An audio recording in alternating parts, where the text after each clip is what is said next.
자, 31번 문제. 간접 팽창식과 비교한 직접 팽창식 냉동장치의 설명으로 틀린 것은 해가지고 간접 직접이네요.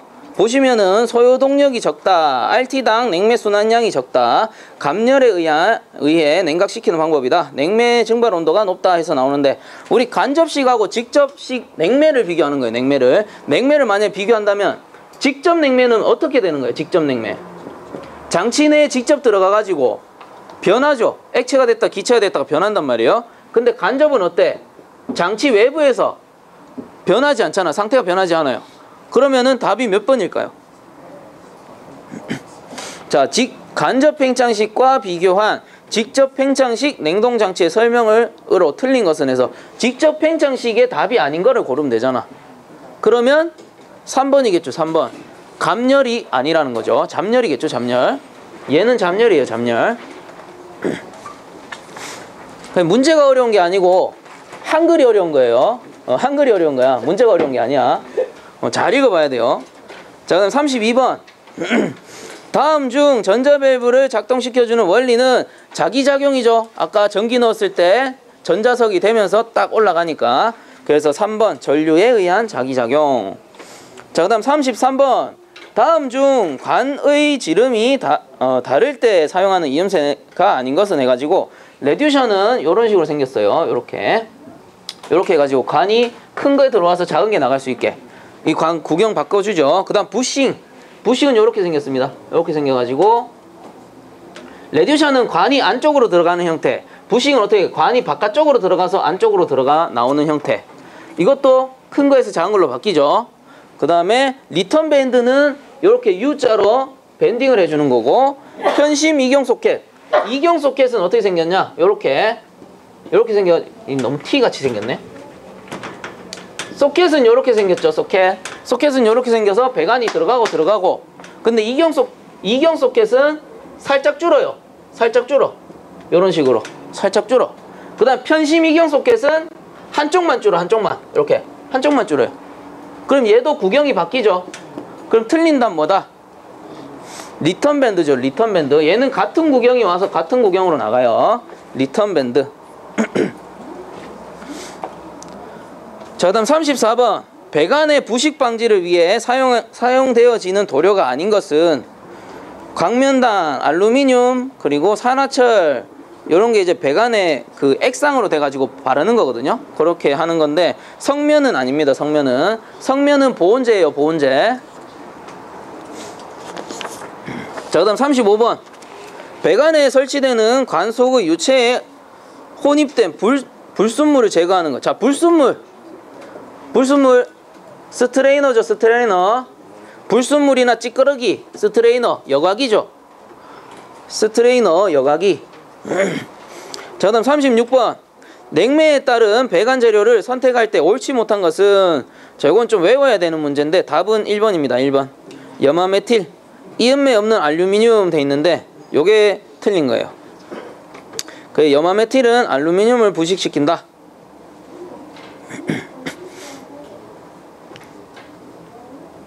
자, 그 다음에 37번. 다음 중 유량 조절용으로 가장 적합한 밸브는 해가지고, 1번은 체크밸브입니다. 체크밸브. 1번은 체크밸브, 2번은 글로브 밸브, 3번은 게이트 밸브, 4번은 일반 조작 밸브라고 해서 수동 밸브라 그래요. 그래서 체크 밸브는 뭐예요? 한쪽 방향으로만 유체가 흐를 수 있는 거, 체크 밸브. 그 다음에 글로브 밸브는 이렇게 생겼어요. 이렇게 생겨가지고 여기 추같이 생긴 게 위아래로 왔다 갔다. 요게 글로브 밸브. 그 다음에 게이트 밸브는 여기 안에 그냥 판형으로 생겨서 요 판이 위아래로 올라갔다 내려갔다.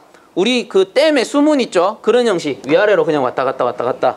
그리고 수동 조작 밸브는 우리가 여기 위에 손으로 돌릴 수 있는 게 수동 조작 밸브고, 그래서 이 글로브 밸브하고 게이트 밸브, 요거를 다른 말로 슬루스라고 그래요. 슬루스 밸브라고도 하는데, 두 가지 비교하는 문제가 가장 많이 나와요.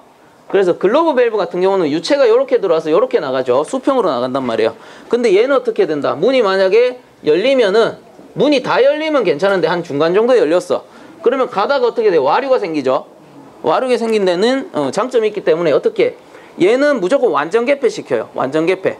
완전히 열던가 완전히 닫던가. 그럼 얘가 하는 일은 뭐야? 차단 역할 하죠. 차단이나 공급 완전히 개폐하니까. 근데 글로브 밸브는 조금만 열어놔도 괜찮아요. 그래서 조금만 열어도 되니까 얘는 어때? 유량 조절이 가능하죠. 유량 조절이 가능하다는 거. 조금씩만 열어도 되니까. 그래서 유량 조정이 가장 적합한 밸브는 글로브 밸브 2번이 되겠죠. 2번 글로브 밸브. 자, 그다음 38번에 시퀀스 제어에 속하지 않는 것은 해서 시퀀스 제어라는 거는 자, 시퀀스 제어라는 거는 순차 제어. 자, 순차 제어라고 하죠. 순차 제어. 왜? A, B, C, D 순서대로 작동하라고. 순서대로. 그래서 한번 보시면 자동 전기 밥솥 보시면 처음에 치사 딱 누르면 물 끓이죠. 물 끓이고 나중에 다 끓으면 어떻게 돼? 치사하죠. 아니 뜸 들이죠. 뜸 들이고 나서 알람 울리잖아요. 삐삐삐삐 순서대로 다 가죠. 그 다음에 전기 세탁기 딱 누르면 물 넣죠. 물 넣고 세탁하죠. 그 다음 물 빼고 다시 탈수하죠. 탈수하면은 이제 삐삐삐 울리죠. 순차 제어. 그럼 가정용 전기 냉장고 돼 있는데 이건 가정용 말고 우리 가장 많이 쓰는데 저 모텔에 쪼매난 냉장고 있죠. 걔는 순차 제어가 아니고 그냥 일체형입니다. 온 오프. 그래서 가정용 전기 냉장고가 틀린 거고 네온 사인은 말씀 안 드려도 되죠. 순차 제어. 불이 순서대로 들어왔다가 나갔다가 하니까 답이 3번이 되겠고.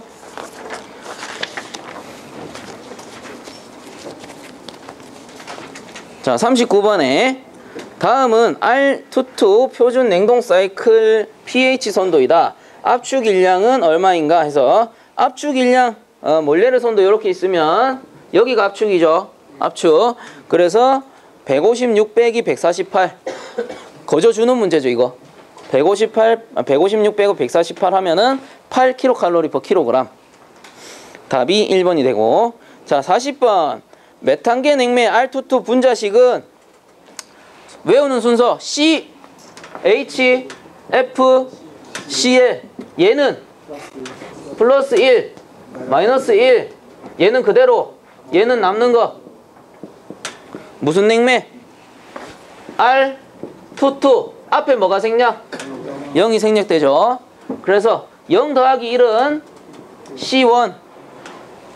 H는 1개.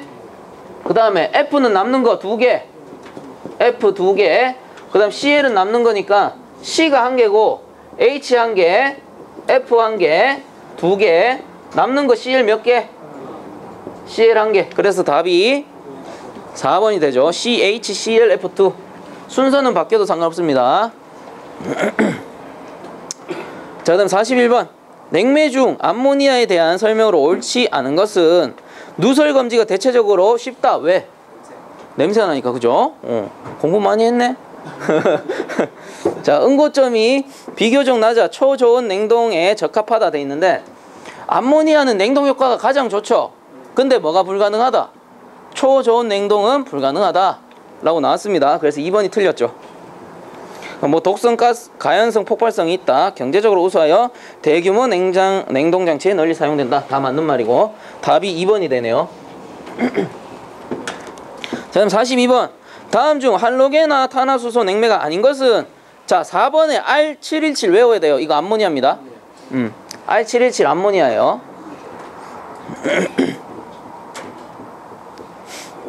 R717.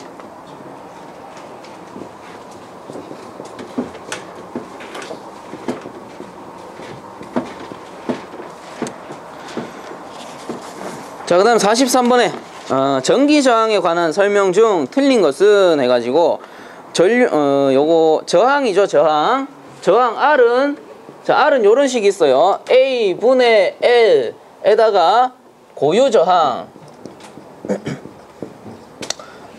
우리가 전기 저항 예를 들 때 배관의 저항하고 비슷하게 비교를 해요. 어떻게 비교를 하냐? 저항이란 게 뭐예요? 저항. 우리가 배관으로 따지면은 유체가 흘러가.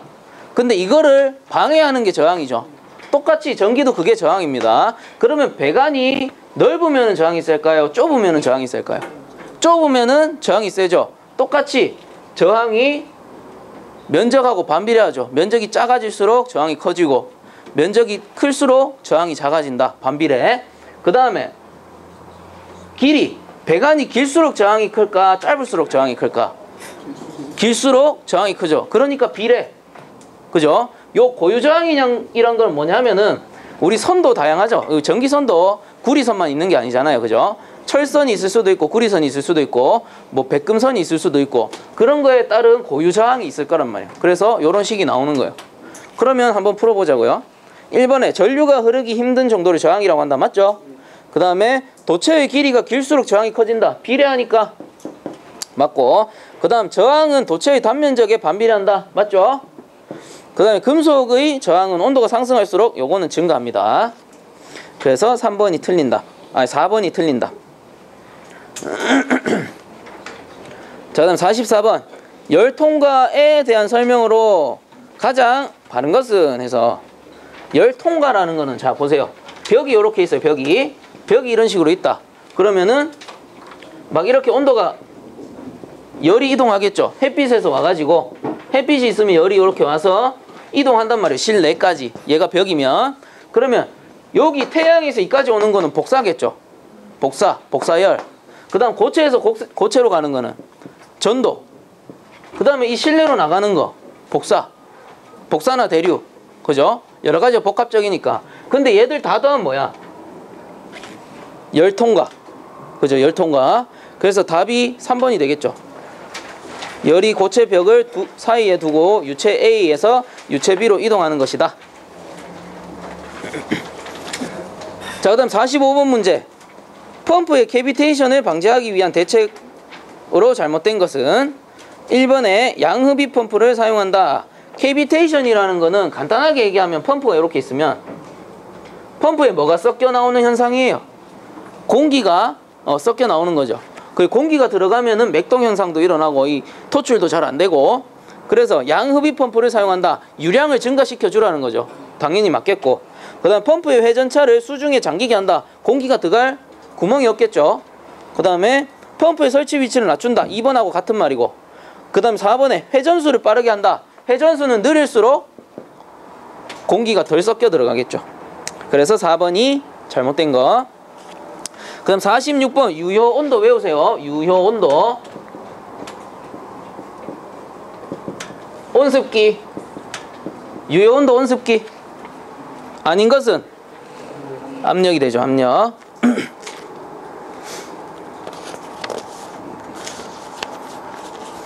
자, 그 다음 47번. 공조 방식의 설치 위치에 따른 분류 중 중앙식 공조 방식의 설명이 아닌 것은 이동 보관이 용이하다. 이건 뭐예요? 각실 유닛이겠죠. 각실. 개별식 제어가 되겠죠. 그래서 1번이 틀린 거. 중앙식은 저거잖아요. 건물이 있으면 옥상이나 지하실에 유닛을 하나만 설치하고, 이렇게 건물이 있으면 맨 위나 맨 아래에다가 유닛을 하나만 설치해서 이렇게 뿜어주는 거. 이게 중앙식이죠. 그리고 개별식 제어는 뭐야? 이렇게 있으면 칸을 나눠가지고 제일 고층에 메인 유닛이 들어가고, 그 다음에 각 층에 개별식 유닛이 들어가잖아요. 그럼 얘는 개별 제어가 가능하고, 그리고 이동 보관이 편리하겠죠. 좀 더 쉽게 이해하려면 개별식은 패키지 유닛, 우리 그 가정용 에어컨 있죠. 그거 생각하셔도 됩니다. 그래서 이동 보관이 용이하다. 요게 틀린 거겠죠. 그 다음에 48번.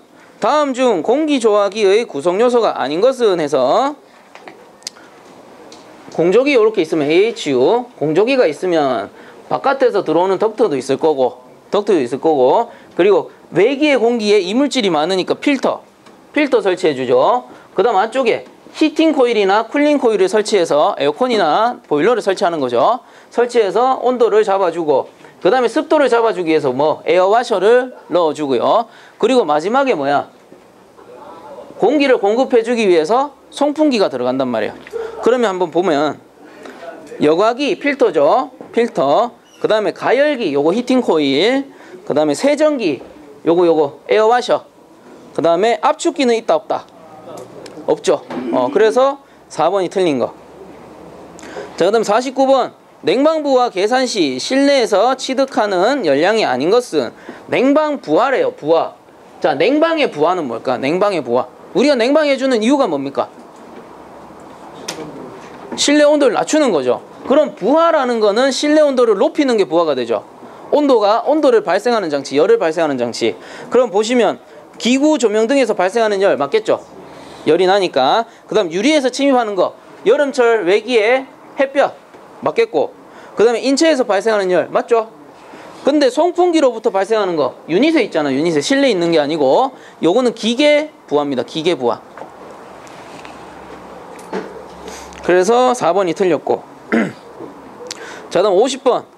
환기 공조용 저속 덕트 송풍기로서 저항 변화에 대하여 풍량, 동력 변화가 크고 정속 운전에 사용이 가능한 것. 그래서 동력 변화가 크고 정속 운전 줄 거 주시고요. 동력 변화가 크거나 정속 운전이 가능한 거 하나밖에 없어요. 시로코펜.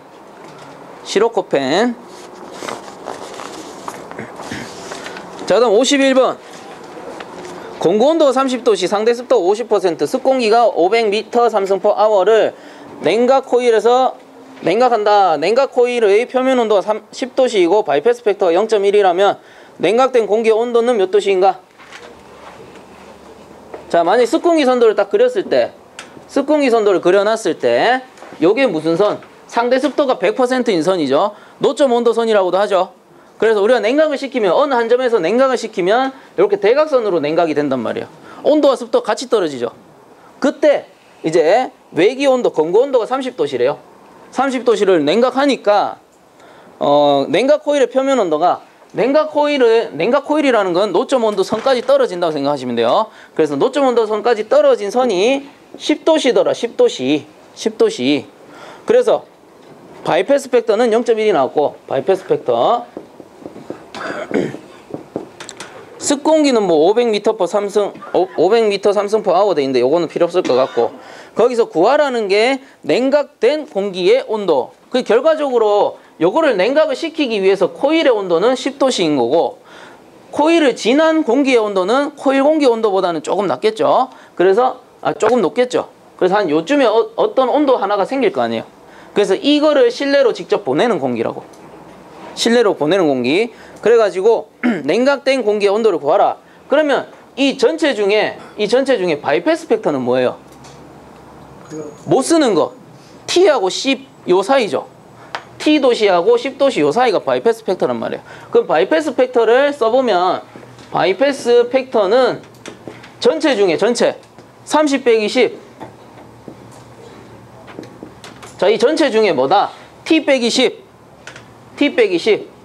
이렇게 되죠, 식이. 그럼 바이패스 팩터는 주어졌으니까 0.1 주어졌으니까 그대로 치환하면 T는 0.1 30 빼기 자, 이렇게 되고 여기다가 더하기 10 이렇게 하면 되죠. 이렇게 해보니까 답이 12도씨가 나오더라. 12도씨.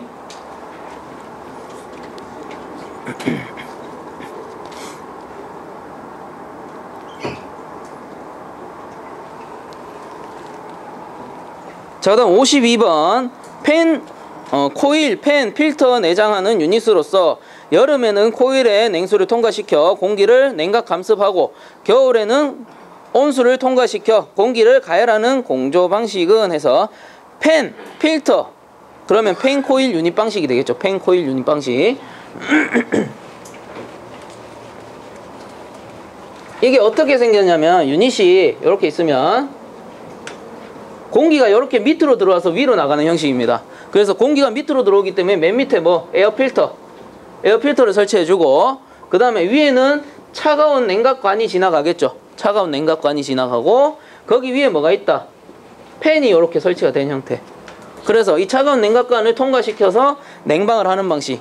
팬이 있기 때문에 팬 코일 유닛 방식이고, 팬이 없으면 유인 유닛 방식이에요. 유인 유닛 방식. 그 팬 코일하고 유인 유닛 방식 차이.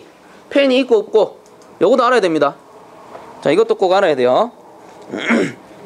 자, 그 다음 53번에 이거 정말 자주 나와요. 다음 중 저속 덕트 방식의 풍속에 해당하는 것은, 자, 요거 15m/s. 이거보다 빠르면 고속, 이거보다 낮으면 저속. 15m/s 무조건 외워야 돼요. 그래서 답이 4번이 되겠죠. 4번. 8에서 12m. 네? 4번 라. 4번. 8에서 12m/s. 자, 다음 54번 문제 같은 경우는 외우는 수밖에 없어요. 답은 3번. 답은 3번. 자, 다음 55번. 공기에서 수분을 제거하여 습도를 조정하기 위해서는 어떻게 하는 것이 좋은가? 자, 제습하는 방법. 아까 그렸죠? 이렇게 해가지고 냉각 감습한다고 했죠. 이렇게. 그럼 얘가 뭐다? 노점 온도죠. 노점 온도. 노점 온도까지 떨어뜨리면 되죠. 그래서 4번에 공기의 유로 중에 공기의 노점 온도보다 낮은 온도의 코일을 설치한다. 그러면 제습이 되는 거죠. 자, 그 다음에 56번. 공업 공정 공조의 목적에 대한 설명으로 적당하지 않은 것은, 자, 공업 공정이네. 그 산업용 공조. 제가 산업용 공조하고 산업용 공조, 보건용 공조, 이렇게 두 가지가 있죠. 공조 방식에는. 그래서 산업용 공조는 뭐다? 기계를 위한 공조가 되겠고, 보건용 공조는 사람을 위한 공조죠. 그래서 읽어보면은 이거는 산업용 공조를 산업용 공조가 아닌 것은이니까 제품의 품질 향상 맞고 공정 속도의 증가 맞죠?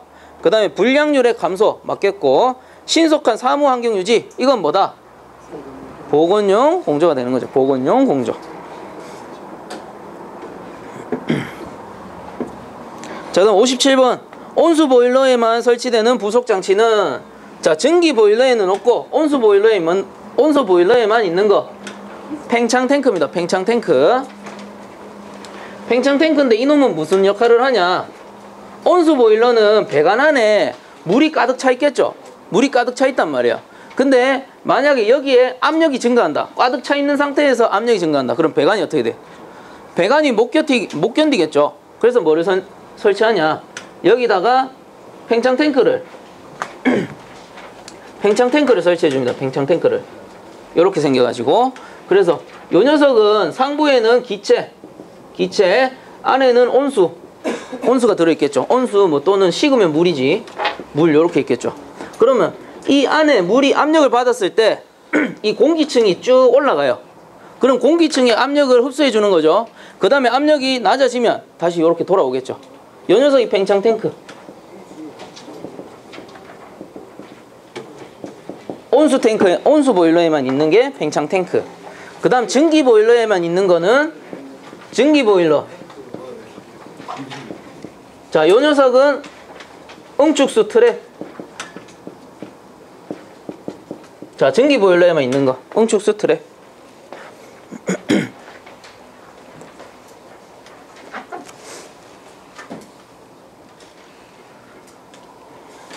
자, 그 다음 58번. 복사난방에 대한 설명 중 옳은 것은, 자, 이제 간단하게 정리합니다.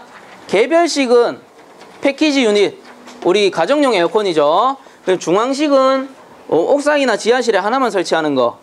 그 다음에 온풍난방 나와요. 온풍난방은 온풍기 생각하면 돼요. 실내에 설치된 저렇게 생긴 온풍기 있죠. 에어컨 말고 그거 생각하면 되고, 그리고 복사난방은 온돌난방. 온돌 어떻게 돼 있어? 요 바닥 밑에 엑셀 파이프 깔아놓죠. 온돌난방 생각하면 돼요. 그럼 복사난방이니까 온돌난방이죠. 보면은 복사난방의 공간 이용도가 난방의 공간 이용도가 낮다. 맞죠? 이 매설되니까 공간의 활용도가 높아지는 거고. 자, 그다음 복사난방은 방열기가 필요하다. 아, 틀린 거네. 제가 잘못 읽었네요. 1번은 낮다 해가지고 난 좋은 건 줄 알았다. 자, 1번에 낮다, 이용도가 낮다 돼 있는데 이용도가 크죠? 이용도가 크고, 그 다음 복사난방은 방열기가 필요 없습니다. 매설이 되니까. 그 다음 복사난방 쾌감도가 좋다. 뭐 온돌만 예로 들면 위에는 차갑고 밑에만 뜨거운데, 이 복사난방이라는 거는 바닥, 벽 다 시공합니다. 그러니까 당연히 쾌감도 좋겠죠. 그래서 3번이 맞고, 그 그 다음 복사난방은 환기에 의한 손실 열량이 크다 돼 있는데 이게 좀 크지 않고 적은 편이고, 그래서 답은 3번. 자, 그 다음 59번. 방열기는 주로 계구부 근처에 설치하는데 이는 실내 공기에 어떠한 작용을 이용한 것인가? 자, 뭐예요? 계구부, 실내가 이렇게 있으면 방열기라는 거는 라디에이터예요. 라디에이터. 가장 많이 설치된 데가 화장실. 화장실에 어디 설치되어 있어? 창문 밑에 이렇게 설치되죠. 그럼 창문이 계구부가 되는 거예요. 그럼 난방을 할 때 창문에서 뭐가 들어온다? 차가운 공기가 들어오잖아요. 차가운 공기는 밑으로 떨어지려는 성질이 있죠. 근데 라디에이터는 뜨거운 게 나오잖아. 뜨거운 게 나오기 때문에 위로 올라가죠. 그럼 어떻게? 대류가 이루어지죠. 대류 현상. 자, 그 다음 마지막 문제 60번. 공기 조화 방식을 공기 방식, 수 방식, 냉매 방식, 공기 수 방식으로 분류할 때 기준은 뭐다? 3번. 열을 운반하는 매체가 공기냐 물이냐죠. 3번이 답이 됩니다.